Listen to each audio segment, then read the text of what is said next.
بسم الله الرحمن الرحيم إنا أرسلنا نوحا إلى قومه أن أنذر قومك من قبل أن يأتيهم عذاب أليم قال يا قوم إني لكم نذير مبين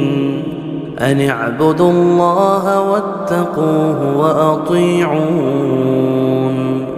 يغفر لكم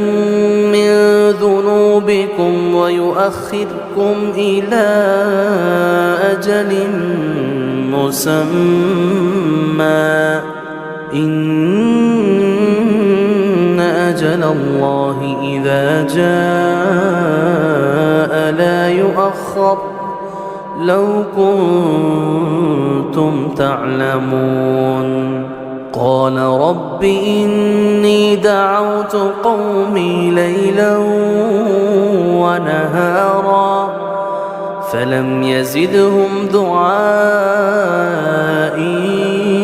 إلا فرارا وإني كلما دعوتهم لتغفر لهم جعلوا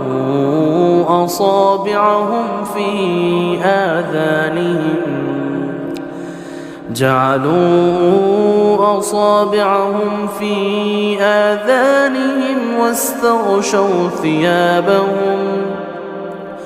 واستغشوا ثيابهم وأصروا واستكبروا استكبارا ثم إني دعوتهم جهارا ثم إني أعلنت لهم وأسررت لهم إسرارا فقلت استغفروا ربكم إنه كان غفارا يرسل السماء عليكم مدرارا ويمددكم بأموال وبنين ويجعل لكم جنات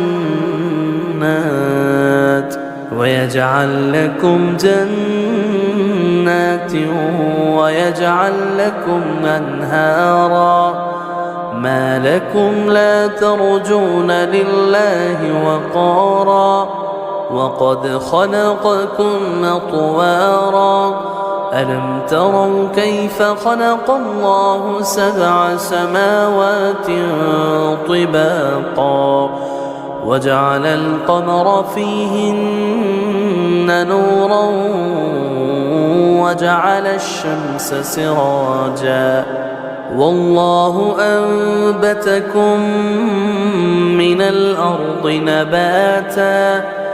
ثم يعيدكم فيها ويخرجكم إخراجا والله جعل لكم الأرض بساطا لتسلكوا منها سبلا فجاجا قال نوح رب إنهم عصوني واتبعوا من لم يزده ماله وولده إلا خسارا ومكروا مكرا كبارا وقالوا لا تذرن آلهتكم ولا تذرن ودا ولا سواعا ولا يغوث ويعوق ونسرا وقد أضلوا كثيرا ولا تزد الظالمين إلا ضلالا مما خطيئاتهم أغرقوا فأدخلوا نارا فلم يجدوا لهم من دون الله أنصارا وقال نوح رب لا تذر على الأرض من الكافرين ديارا إنك إن تذرهم يضلوا عبادك ولا يلدوا إلا فاجرا كفارا رب اغفر لي ولوالدي ولمن دخل بيتي مؤمنا وللمؤمنين والمؤمنات ولا تزد الظالمين إلا تبارا.